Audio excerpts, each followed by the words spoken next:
Hi, everybody.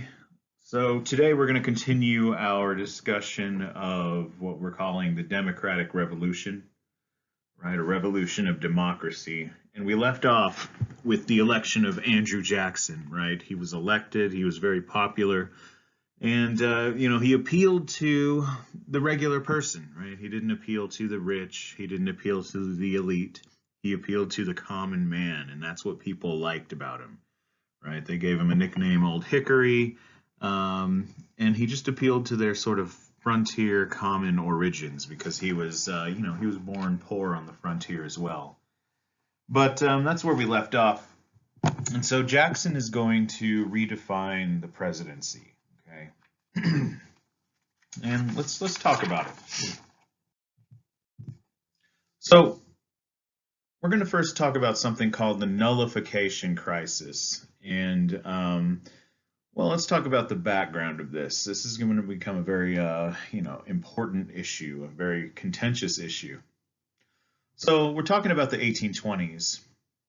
So in 1828, there was still opposition to these tariffs that we talked about last time in the South.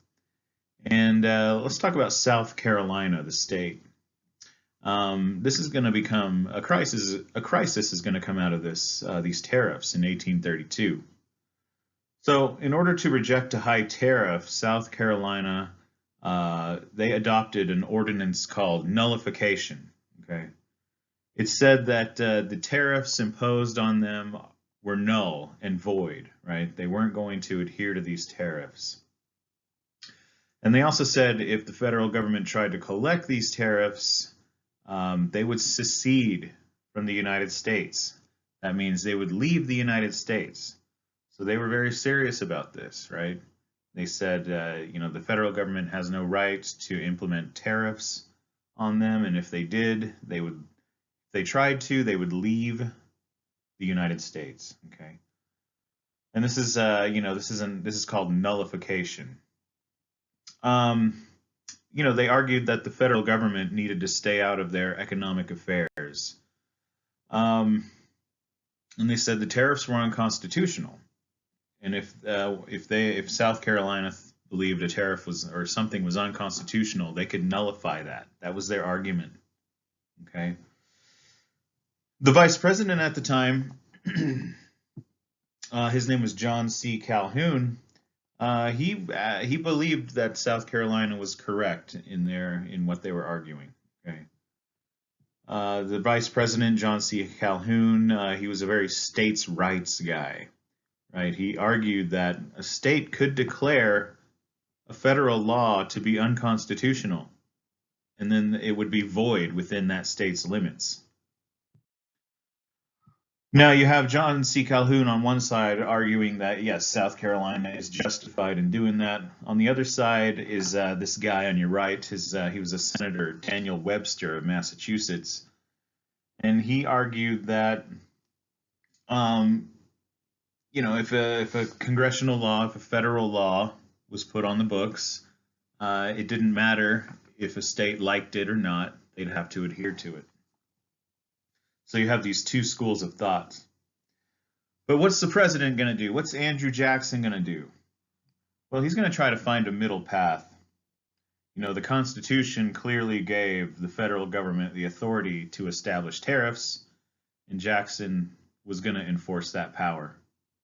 So anyway, Andrew Jackson declared South Carolina's ordinance of nullification. He said that it violated the Constitution. You can't just say that a federal law, you won't adhere to a federal law. And he said that if South Carolina decided to secede from the United States, that would be treason. You can't just leave the United States.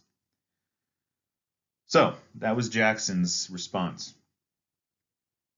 Now in 1833, at Jackson's request, Congress passed a bill which authorized the president to use military means to compel South Carolina's obedience to national laws. Okay, he said if you're not going to pay this tariff, if you're threatening to leave the Union, we're going to use the military against you. So he's taken a very hardline approach to this crisis, right? Anyway, because of this, South Carolina gave up its demand for nullification, right? They, kind of said, fine, we'll listen to the federal government for now.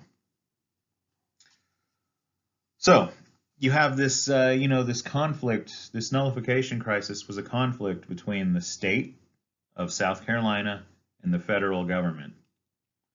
And Andrew Jackson basically said, if you're a state, you have to obey the mandate of the federal government. Okay. South Carolina came very close to leaving the Union because of this crisis. Okay.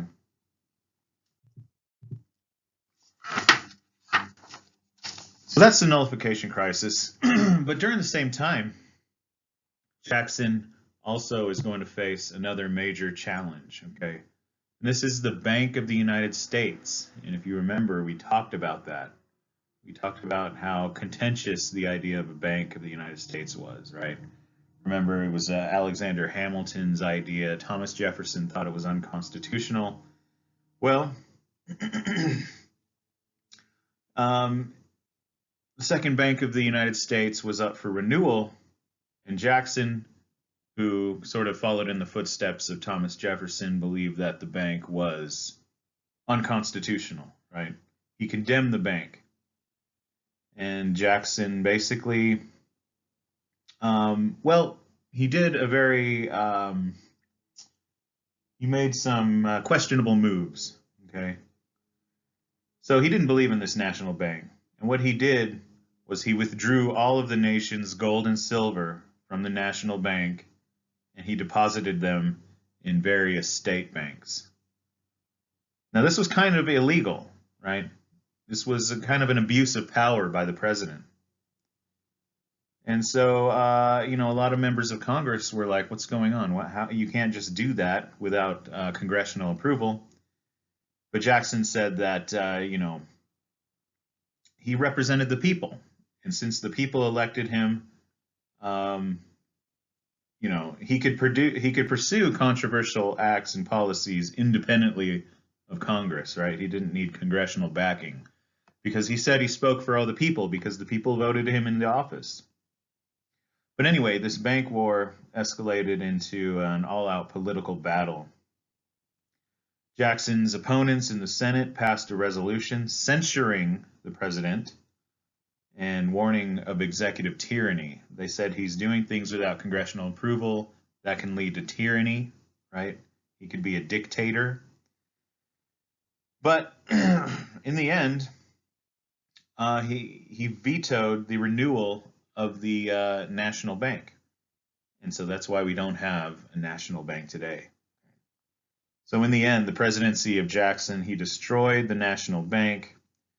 He basically made it to where it was basically impossible for the federal government to pay for internal improvements, again, like roads, bridges, and other, construction projects. And so he was kind of a controversial figure, right? And he used the veto multiple times, more than any president in history, right? He vetoed Congress. And so people thought he was, sort of tyrannical, right? Those who criticized him thought he was sort of a king-like figure, thought of himself as a king-like figure. But those, those lower-class people, they kind of thought he was a hero, right? He was a hero of the common man. We're going to talk a little bit more about that later. Jackson is also going to be the architect of what's called Indian removal. Okay, many of you have probably heard of the Trail of Tears. Well, that was a product of this Indian removal policy. So let's talk about it. So by the late 1820s, most white people throughout the South and the Midwest were calling for Indian people to be removed west of the Mississippi River. Okay.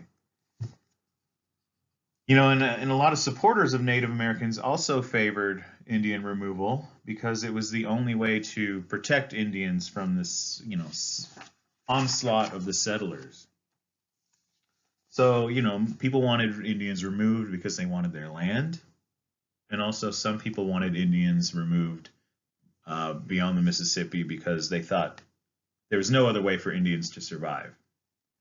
But the Indians themselves, for the most part, didn't want to leave their ancestral homes, right? They didn't want to be pushed to some new area, right? For centuries, the Cherokees and the Creeks had lived in Georgia, Tennessee, and Alabama. The Chickasaws and the Choctaws lived in Mississippi and Alabama, and the Seminoles lived in Florida. But these tribes were known as the 5 civilized tribes by white Americans. These tribes had, endeavored to, adhere to white customs. Some of these Indian people they owned black slaves, right? They owned plantations. A lot of these people, these Indians, were mixed bloods, right? They were the offsprings of white people and Indians. And it was kind of a bicultural world among these Indian societies, these, quote, 5 civilized tribes of the South. And these tribes lived in the South, right? But anyway, so there's going to be this conflict that started in Georgia.